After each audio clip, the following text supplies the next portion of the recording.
This is the HX Collective Self Channel, where we explore the relationship we have with ourselves.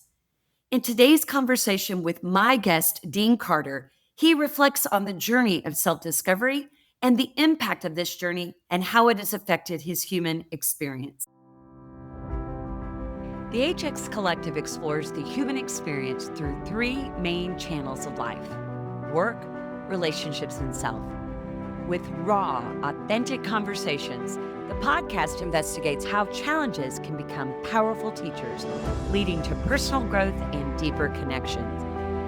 Rooted in humanity-centered design, each episode reflects a commitment to doing good and doing well, featuring diverse voices and generational perspectives. Expect gripping stories of struggle and success, with thought-provoking discussions and concrete tools and tactics that encourage you to rethink your relationship with distress, helping you to establish your full human experience. This is the HX Collective channel. So, Dean, I love talking to you about anything that starts with the word human. And, we talk about the three lenses of the HX Collective, and certainly we've had such a great sort of on ramp to thinking about it at work. We've certainly looked at it through this lens of what it means to have human flourishing and relationships. And I would say, even more specifically, your point around community. The third lens of our collective work is to be looking at what it means to have human flourishing with yourself. Now, there is no shortage of, quick fixes, self-care, and, promoting concepts and ideas. And again, I am all about the prioritization of mental health and well-being. And I'm also eager to hear your perspective around authenticity in the space of really cultivating a strong, flourishing connection with how you engage your own self and your self-care. What do you think about when you think about the idea of placing priority on self-care, or what it looks like to have a more favorable human experience in your relationship with yourself? What comes to mind as why this could be the most important time for us to be paying attention to that? Well, I mean, there's a lot of the moment is pretty interesting, and I think that there's a lot of challenges at the polls. You've got like teenage kids who are challenged with loneliness and bullying and the impact of social media, and we're finding a lot of us went, "Holy smoke, maybe that wasn't such a good idea to connect." And so, taking a really good concept and it really becoming really a tool for some not good things. Also, as we live longer, whether we like it or not, we're going to have to think differently about how we take care of this container that we're in right now, and how do we flourish at a surprisingly like 80 and 100. And I've been thinking about that concept. I just turned 60 this year. And what does that mean to be 60 or 80? I think of this moment like this: the moment from 60 to 100 is the same amount of time as 20 to 60. It's a great point. 60 to 100 is the same amount of time of 20 to 60. How, like, all the things you need to, like, can do at from 60 to 100, and all the things you've done from 20 to 60 can do again as long as you take care of your body and your flourish. And there's a lot of things, there's a lot of news in that. Another concept that I'm exploring, and I just was in a trip to Bhutan and studied, and I've been studying a lot in ancient cultures and wisdom cultures, and also just the great religions, just understanding, what is it about them. And they all almost great theologies, all the big five. And then, to some extent, I did a lot of work I grew up Southern Baptist, and I am quite spiritual, but there was a moment when I really wanted to understand what they all have in common. I understand how we feel different, but I do understand the commonality, and this is it. And I think this is the secret to flourishing. And the two things all theologies have in common are contentment and compassion. Contentment means being okay with whatever you have, wherever you are, whatever the moment is, being content. And that's different than being happy or engaged. But to flourish, you need to be content. You can't want what your neighbor has. You can't look on social media. That's a challenge with people on social media. That it gives you a high degree of discontent. And And if you want to be discontented, look at a lot of people who are faking how much awesome their life is. It is. And so find ways of being content.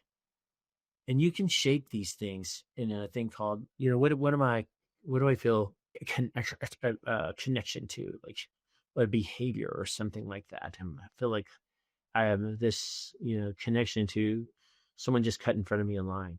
I'm really connected to that. Why do they do that? That's so unfair. I wait in the line. Now they've cut in the line and I'm mad. Now, do I want to feel attached to this anger in this moment? Do I choose that so I get to, like I'm having a good time being angry about this? How long do I want to be angry about the person who cut in line? I'm going to be angry all day long. I'm going to let this person who cut in line make me angry all day long and think about it. Then I'm like, wait a minute. Do I want to let this person cut in line? Maybe they had more thing to do, or they cut in line on accident or whatever. Now I can go, okay, I don't want to be angry about that. I can control that. Gone. I'm going to enjoy my day and be content. The second was compassion, and the concept of like understanding everyone is in their own space and how to have a level of compassion for your fellow humans. And that, like, if we were all focused on two things, I'm content with what I have, what I don't have, and I have just a little compassion, and everyone has some compassion for me. That's how you flourish as a human. And when you put compassion out, it's a boomerang. When you put compassion out there, it comes back. it When you does. don't compassion come out, nothing comes back unless you're next near to someone who's like drooping with it. And the only, just to take it just one step, the only difference between us and most religions is we all believe there's a different way to like whatever is next. And theirs is like the chosen way. And so forget about whatever's next for just a little bit and just focus on what's happening at the moment and be content and compassionate. And Yeah. whatever person, thinks about what's next in life, I don't care. Yeah. That you can have your path, you can have your path, you can have your path. I dream of a day when I've got a room and a space that has like a giant prayer wheel in the center, and it captures everyone's prayers that come. Yeah. You can be on a wheel or hold a cross, or you can have beads, or you can put, wear a cap or whatever you want to do. Step on a rug and pray. And then your prayer attaches to all the other prayers and it goes out. And just this like really, I'm content with being here. I've got compassion for all the people here. And then let's just like God, that is the secret. And I am content. I feel like, and I'm compassionate. And I wake up every day like, how do I focus on doing those things? And I find that people that do the wanting more and not having compassion or not receiving compassion, that it's hard to flourish in a world where you're not content and not compassion, not Yeah. feeling compassion.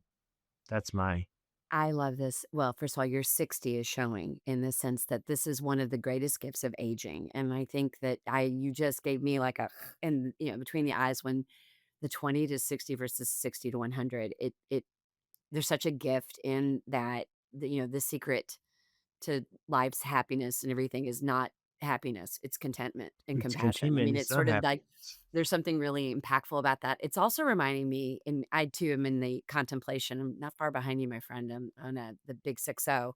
But I can say that I often think about, when we hit 50, there's a lot of research that talks about that as the halftime. And when you think about your self-care, about, that Yeah. you move from a success paradigm into the significance Yeah. paradigm and that how much more life there is to live. And I think about just even this evolution with retirement, and how people are sort of thinking about, that season of life between 60 and 100 in a way that it used to all just kind of blend together. It was like Yeah. you Yeah. work, you retire, and then you just get old and die. Right. And I think you're giving us such a sort of an interesting roadmap for contemplation. What are some of the practices, when you think about, well, look at Peter Drucker, right? I mean, cool. One of my favorite things about Peter Drucker was that all the smart stuff that he wrote in his life, is been rumored to be like 75 years old and beyond. And so when I think about that, I'm like, wow, you still got 15 years to get all your good stuff ready. I mean, I'm 17 years away from my good stuff. What is it when you think about your own self-care in this next 40-year block? What are some of the practical things that you are prioritizing or engaging in the name of self-care? No, I mean, there's some things I really do take care of this container, like, or have respect for it. I could just like, this is so. I always knew that by the end of the day, I'd have an excuse and I would not work out or go to the gym or do anything. So I get up early in the morning. The first thing I do is I work out. Like I take care. My first activity is to feed and get some fluids. Then I get news and information. So I like what's going on in the world, a little intake of what's going on in that. Then my next thing is I go to because I need to feed my body and my brain, and so that's all waking up. And then I go to the gym and I work out and I lift weights and or everyone has their thing that they do in the mornings, and then I work. And then during the day and the week when I can control my food, I eat what is the right food for my right age. I eat differently than I ate when I was 20 or 30 or 40 or 50 or now that I'm 60. Like I think differently about, those all evolved. I ate a lot of butter in my 20s. I was fine with that.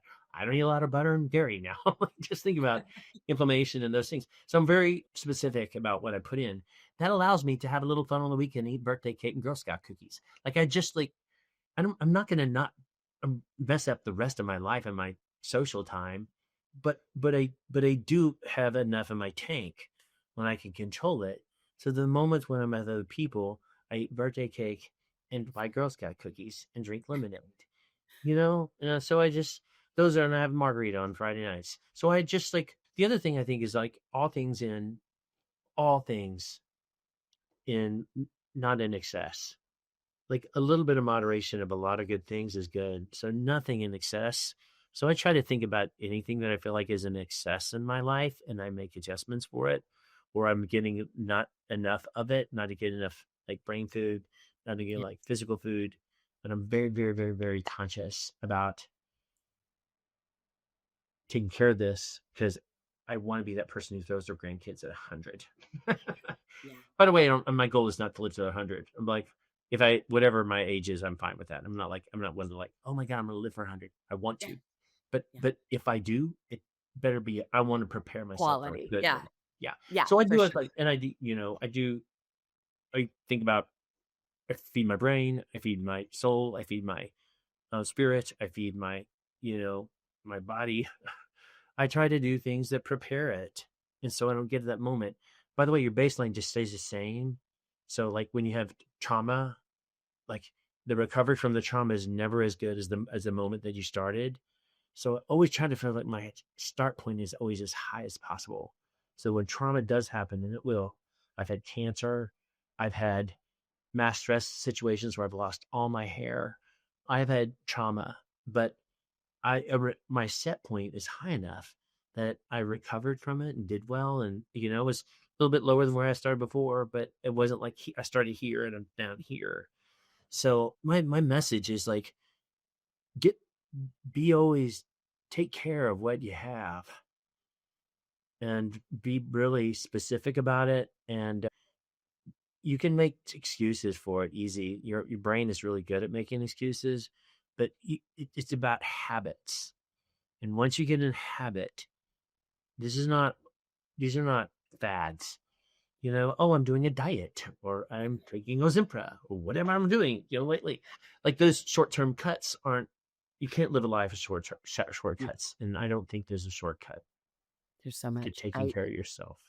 For sure. I think that there's so many important takeaways when I'm synthesizing in this lens of our human experience is one, this construct of, destination self-care is that space of contentment and that a capacity for compassion and really in your ability to bring that to yourself, it gives you a capacity to give it to others and to give it away. And that is one of the greatest gifts you can give yourself. I love the cutting and lime story too, because again, it's like you get to choose your attachments. Like You can choose your you get to choose. attachments. It's all And about those choices.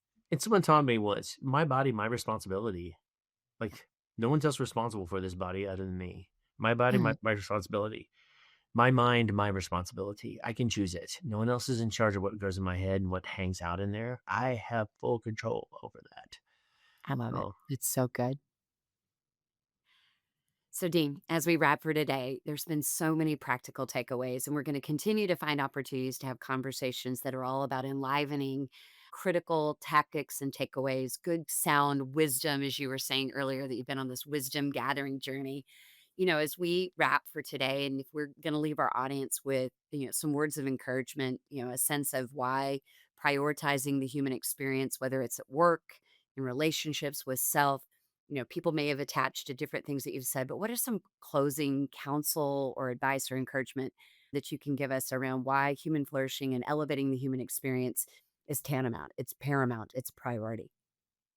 well, Deb, thanks for making space for this conversation. I always love anytime you and I get to jam on things like this, and I really appreciate you making the space in the world and just deciding to do this. Very cool.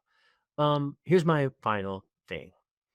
I can't I can't control everything. And there's a few things in my space that I can control. And so I really do work on, focusing every day on what I can control and be content with it. So I can control what goes in, like what I eat. I control what I breathe. I can control, what I think to some extent. I can control the people I'm around. I can control, there's a lot of things I can control. And so and I can control the impact that I choose that someday when I'm gone and people go, what was it like to be around Dean? And I hope that they feel like they were better for it. Like that's my goal is like if I leave this place, that I hope that the people that I had interactions with remember me and go, and if they don't remember me at all, that's fine too. But if they do have a memory of me, I hope it's a one that they go, my God, I was better for hanging out with this guy. He was compassionate. He seemed to be pretty content. He wasn't trying to take anything from me. He just, there. So that's my recommendation. You're in control of more than you think. Think about two things. One, what are people going to say? Don't care about what they say. If they say something, fine. If they don't, but if they do say something or have a memory, know what that it was. And if you're stuck in something for the rest of your life, I did a lot of work in nursing homes in the beginning of my career, and I saw people who were stuck in whatever the pattern that they were stuck in. So if they were stuck in anger, they were stuck in anger in the nursing home. If they were stuck in happiness, they were stuck in happiness. If they were stuck in like whatever, like these things you get, so people were stuck in their pattern and they didn't even know it because they had Alzheimer's or different things. And Mm. I thought to myself, when I'm stuck, I'll be stuck like this. Yeah. Oh, well. Hi. Well, This is I how can I want to say, be stuck. well, I'm If fully I'm ever in excited. that place, I Yeah, want to be stuck in stuck I in want to that be the place. I happy mean, one stuck in in the a room permanent state of or joy and content abundance. or whatever. Yeah. Yeah, I That's love it. why I want my stuck face to be this, whatever, just Yeah, I I like want it. my thick face to be like, "Ah." So it's not where I want. And so That's a great one. where my stuck place is in someone's life or in my life, I want it to be the one I want it to be, not like something like holy smoke. And that's it. Well, I can say this with great confidence. You're sticking around for quite a while, but I will say that I am better for having known you and I have been shaped by you and your impact. So can't wait for our next conversation. Thanks for being with us today. We'll see you. Thanks for being here. If today's conversation sparked something in you, we hope you'll carry it forward with curiosity, compassion, and courage. Subscribe to the show, leave a review, and share this episode with someone who needs it. Until next time, keep exploring what it means to be fully human.